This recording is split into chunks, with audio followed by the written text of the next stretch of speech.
presents Scratch a Track, the podcast where we debate which track to scratch off some of the most known and unknown albums of all time. We live in an era of singles. This is an album. People no longer listen to an album for the work it truly is. It kind of defines a band. It's just not something that people relate to nowadays. We've all gotten the dreaded. It started out as a game. Which track on the album would you scratch out if you had to?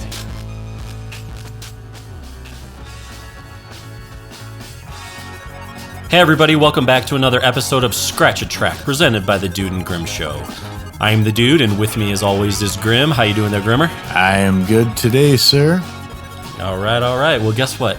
Surprise, surprise, we have another classic album to talk about today. One of my favorites. Why don't you tell all the fine folks out there, because I'm sure many of them are listening, what album we'll be dissecting and scratching away today? Well, in its entirety, it would be called The Rise and Fall of Ziggy Stardust and the Spiders from Mars by David Bowie. Was he ever a Sir? Was it ever Sir David Bowie? I know Paul and... Not that I know of, but I kind of don't know why. Don't want to short him. Yeah, exactly. I don't know why he wouldn't have been, quite honestly. Yeah. But this album alone could have done it, in my opinion. I mean, this is one of those ones that, at least for me, would never forget hearing it in its entirety the first time and thinking like, how did it take me so long to hear this? Well, and you know what? I'm going to go ahead and you may not remember this, but I'm going to go ahead and take some credit for that one. Credit where credit is due. I absolutely know, and I completely agree. Yeah. This is a duder brought it to the table. A duder discovery, huh? Yeah, because throughout our years, I will fully admit I have always followed your lead when it comes to music and listening to things and taking your advice, and I'm actually surprised for both of us. It actually kind of took a while to kind of come to this one, because I think like most people, they were introduced to Bowie, and everybody knows Space Oddity and stuff. And I know you had that album. It wasn't just I did. I was going to say, because hits. I had that and like some sort of greatest hits of Bowie that I really liked. Yeah. Mm-hmm. Which is so weird to me, because of the other music I listened to at the time was very much album-based music, and it's kind of surprising to me that it never crossed my mind to go that route, especially with this one, because I had, like you said, I had Space Oddity and I loved it. Yeah, no, totally. And it's it's one. I think one of the first albums I think I bought on my own, where I was like, I didn't know what to expect going into it, because I knew, I will fully admit, the most I knew of David Bowie, I think at the time, was Space Oddity, and I'm like, well, that's cool. And I hear people talk about this album a lot, so I probably had $12 to burn and went to Best Buy and got the CD, and wow, and then what? Yeah, well worth it. Yeah, I agree. Yeah, I mean, this is, from what I think everybody says, this is either probably the first, but it's the ultimate quote unquote like glam rock album, right? I have read a lot of that it's really important in that scene, and I can kind of see why. I guess I don't necessarily think of it like that, but I certainly get how it would be sort of a springboard to that. Sure. I mean, sure. You can definitely see it and hear it in the music, but it's weird, because a lot of that music didn't start coming out until the mid to later 70s, but this is released in 72. Right. And I guess I didn't realize it until reading about it a little more, that it was released almost around really close to, I guess, Hunky Dory, which is another good album of his. It is. Yeah.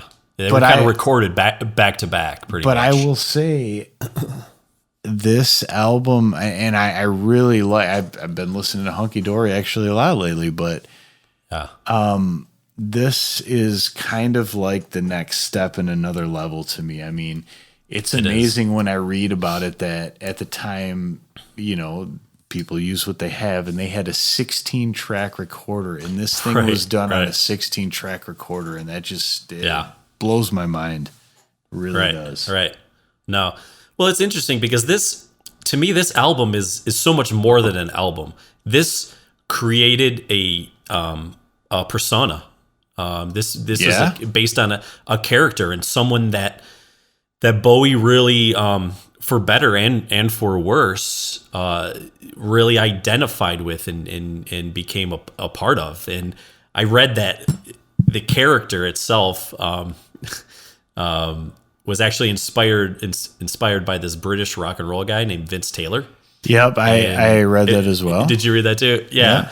And it said that Bowie met him after Taylor had a breakdown, and Taylor believed that he was a cross between a god and an alien. And, I hope Vince Taylor came out of that, because that seems like a really interesting place to be. Well, it does, but at the same time, if you listen to a lot of the lyrics on this album, I think that is incredibly evident. I mean, that inspiration anyways. And, it's funny because you bring that up about the persona, and I guess if you were to say, maybe not to say, but to ask, was there any controversy with this album? I guess the only controversy is this figure, because it was androgynous and kind of fluid, maybe in sexuality. And I think that was a lot for people at the time.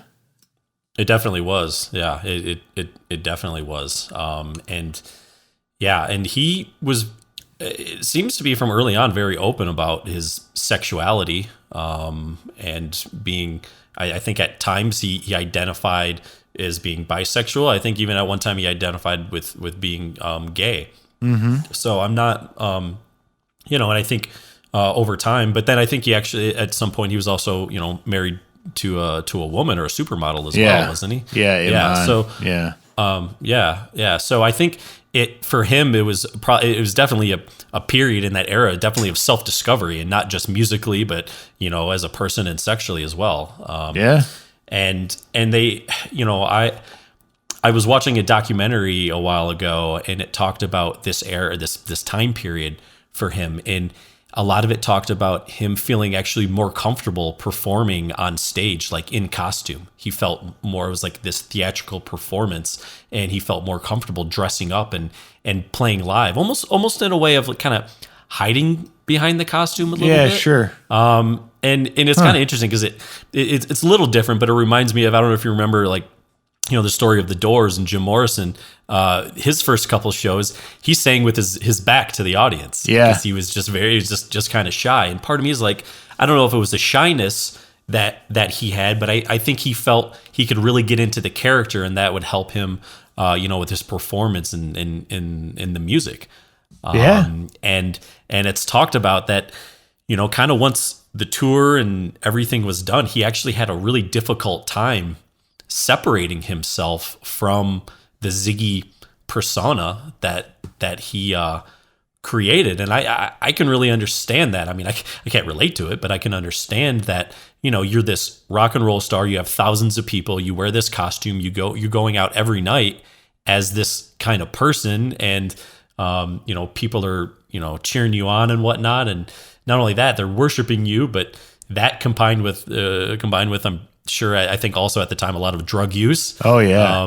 Can really mess with your head. And, once the tour's done and the lights go down, you kind of, I imagine, start asking yourself, who am I? So it sounds like he had kind of a struggle with that. But luckily for all of us, he came out of it. Well, yeah. And then just reinvented himself in a different way.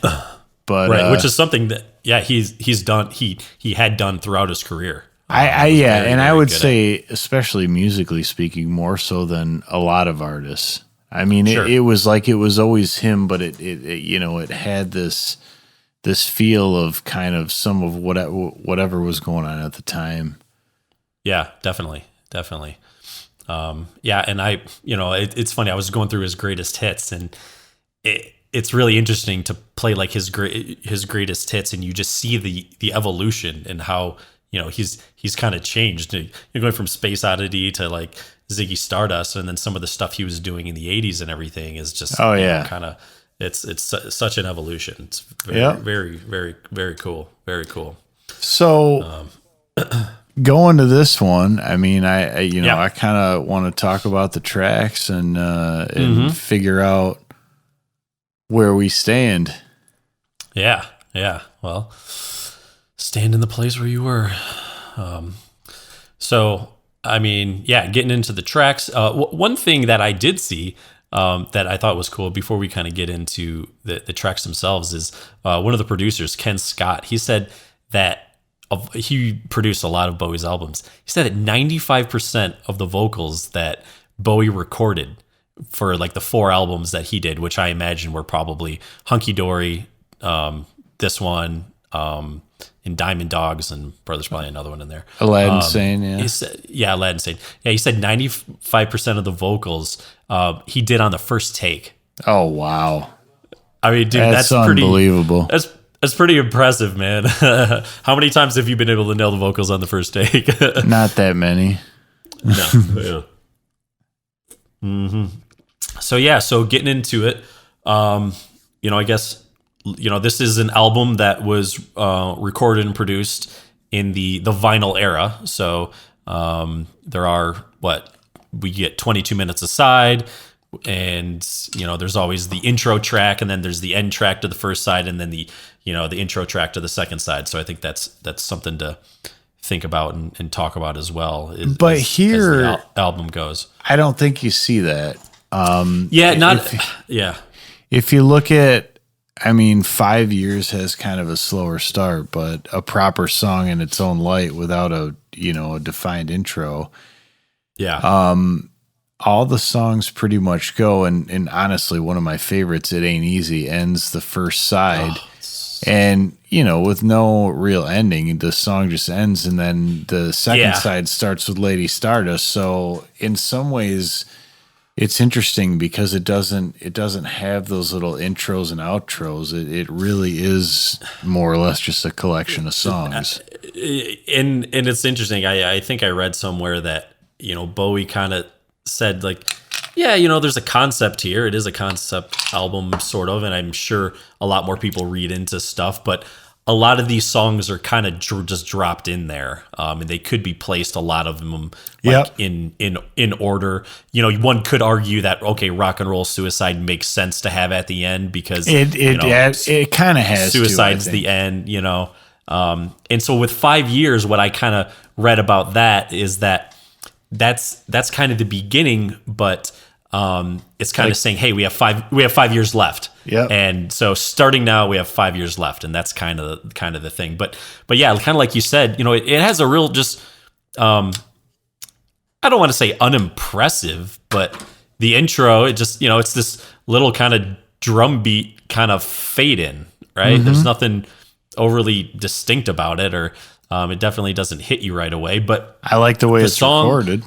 Yeah, the song builds, throughout, and the instruments kind of slowly come in. The lyrics are telling a story, and that this is, basically, this is all coming to an end in 5 years. Hey, it's it's going to be over, and it does kind of set up the rest of the album. It builds kind of to this big crescendo, I guess. Mm-hmm. Yeah, I would agree. Yeah. So it's a good song, and I have no qualms with it right off the bat. No, and Soul Love, I mean, it's got a little bit more. Mm-hmm. Not so much that same kind of feel as 5 Years. Got a little, I mean, soul, I guess, to it, and I like the change up, but. For me, I mean, dude, the album really comes in with Moon Age Daydream. No question. Sure. Well, going back actually real quick to Soul Love for a second, did you know that Bowie played the saxophone on that song? I did not know that. I would not have guessed that. Yeah. That's pretty impressive. Yeah, I mean, I don't know too much about him and his, I guess, musical talents. I mean, obviously he can play guitar and he can sing. But I didn't, you hear about like when, Prince was alive, he could play like 20 different instruments or something like that. I didn't know that, The part Bowie plays in it, it's it's pretty good. You could have told me that that's a professional saxophone player. I'd be like, yeah, okay, I buy that. Yeah, so, I would have too. Wow, I actually did not know that. Yeah. But yeah, Moon Age Daydream is pretty sweet, dude. You're totally right. One of my favorite songs of his ever. Yeah, dude, it hits you right in the way with that guitar. And then it kind of gets a little chill for a bit. It's got like, I don't know, the it's acoustic in it, and oh, dude, the so mellotron. Yeah. I mean, everything is just it's hard to beat.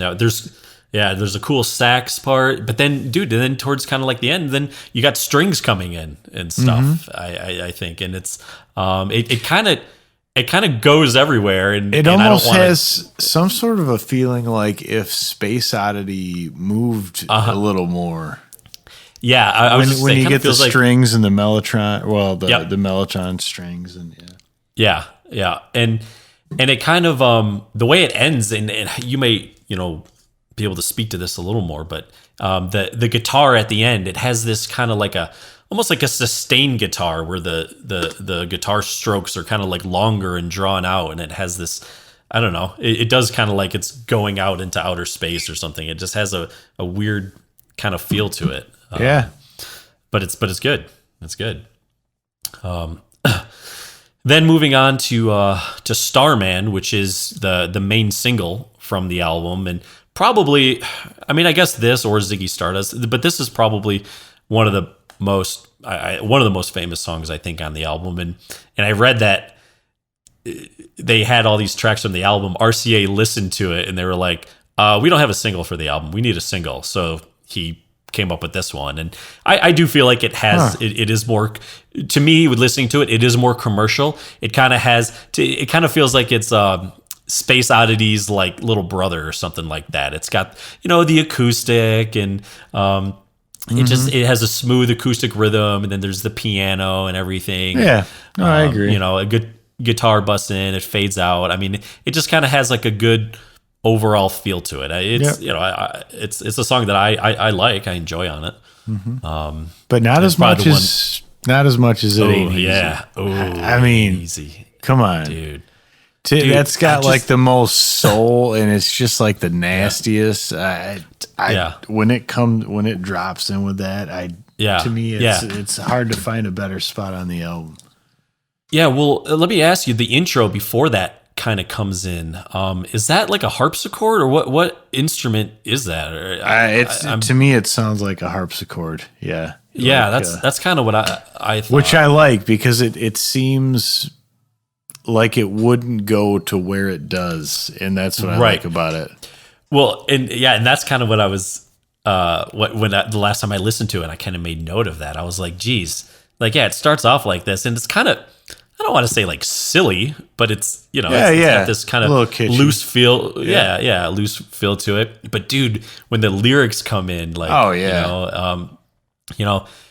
it's just, when he says that, it's pretty great. Did you know, though, that it's actually a cover? What? I did not know that. Yeah, this dude named Ron Davies, which I did not know. It is a cover. It is a cover. And I will fully admit, I neglected, before we sat down to record this, I meant to listen to that. It is a cover. And he was actually considering putting two other covers on this album. One of them was actually on the album. He recorded it, and it was by Chuck Berry, I believe. And then RCA said they wanted a single, so they took off I believe the Chuck Berry song that they had covered and replaced that with Starman. I'm kind of glad that I didn't know this was a cover, but I'm glad that it's not full of covers, because I don't, we don't need the Guns N' Roses Spaghetti Incident or something like that. Oh yeah, this is wow. Good song to end the side with, though. Yeah, and I'll tell you what, I'm gonna go listen after we get done recording this to the other one. I got a feeling it's just not going to hit as much. Sometimes the cover is better than the original. Look at All Along the Watchtower. I'm sorry, it just is, dude. Oh, you're talking about the Dave Matthews version, right? Nope. No, not Dave. Live at Red Rocks, 94 or 96. Who knows? I'm glad you know him on a first name basis. Yeah, Dave. I mean, it's Dave. Yeah. So that does complete the first side of. So flip the side. Ziggy. Lady Stardust is pretty much just like a slower ballad. Nice chord changes, but slower ballad. Slower, sorrowful, a little heavy with the piano and stuff, and just I don't know. To me, to start the album with. To me, Star and Hang On to Yourself. I know that you had read where his comment was that you could kind of just put them in any order. I feel like those two go really well together because they're very similar. Sure. Yeah. Like them both. They're just very similar, and it's kind of like an interesting midpoint in the album where you just have one drop into the other. Yeah.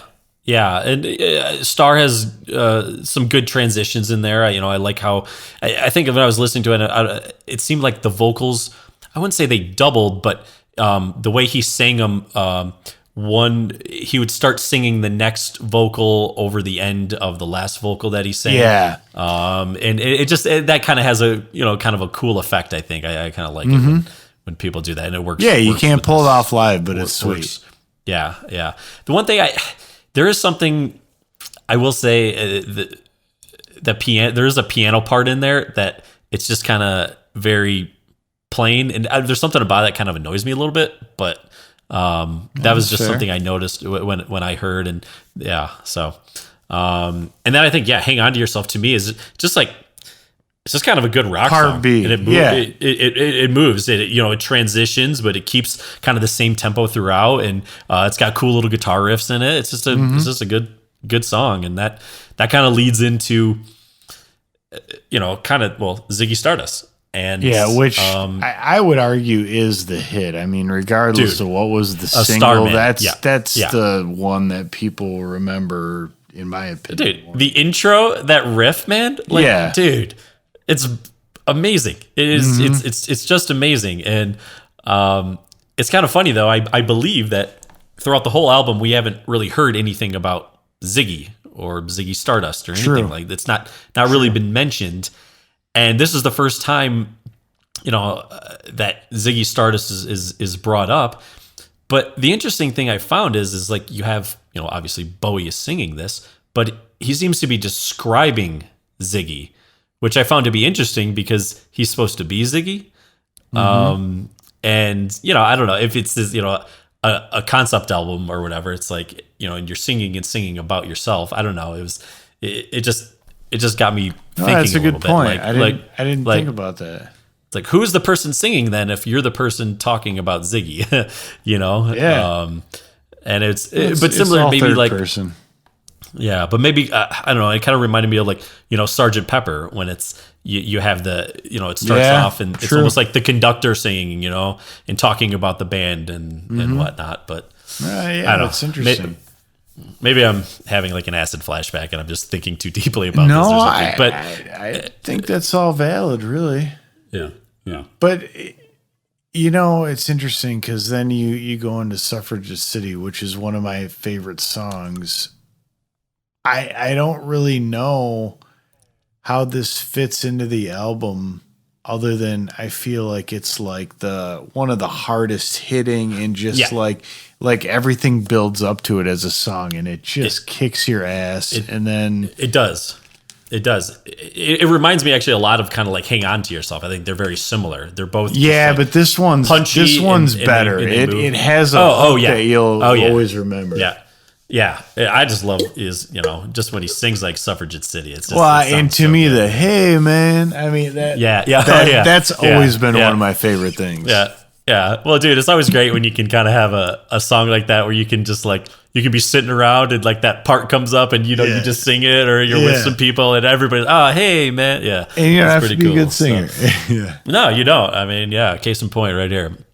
But then you build up from there, and that's like as hot as it gets. And then I don't know. I've always found Rock and Roll Suicide to be really haunting and just a fantastic song. It is, in my opinion. It is. Yeah, no, it's a great way to wrap up the album. It's got the slower acoustic beginning, but very similar in a way to like the first song of the album, 5 Years, it builds and it starts, the instruments start coming in. Because I'll admit something about the beginning. I don't love the beginning, but I love the way it builds up and these instruments start coming in. And creates such a big sound, lots of brass and strings, dude, and then his vocals scream out. And then just ends with the strings. But dude, that first lyric is "time takes a cigarette and puts it in your mouth" is pretty fantastic. I know that's hard to beat.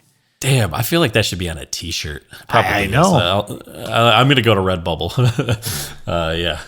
Not all right. By the way. So, with that in mind, yes. I actually struggled with this one a lot. So, with that in mind, what's your scratch? So here's the thing. I did too, and I mean, as it's kind of been the case with all these albums. So what I actually found myself happening is I'd be listening to a song, right? And I'd be like, oh, this is it. I think this is the one I'm going to scratch. And then it would get to this a certain part, and I'd be like, oh, I love that part. I remember, it changed or transitioned into that. And, that's kind of how I think, what is it? Lady Stardust? Maybe it's Lady Stardust? Lady Stardust? Lady Stardust was for me, I didn't love the way it starts, but then the lyrics came in and, he was all right. And he was all right. Like those lyrics. And I'm just like, just the way that sounds is just like so good. So that like kind of saved the song for me. Yeah. So the song for me is Star.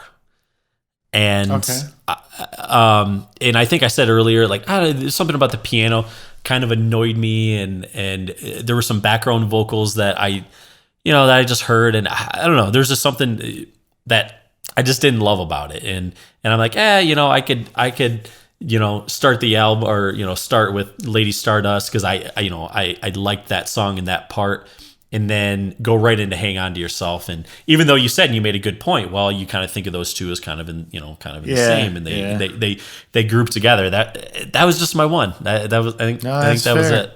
That was it. Scratch it. Well, for me, I'm scratching Starman.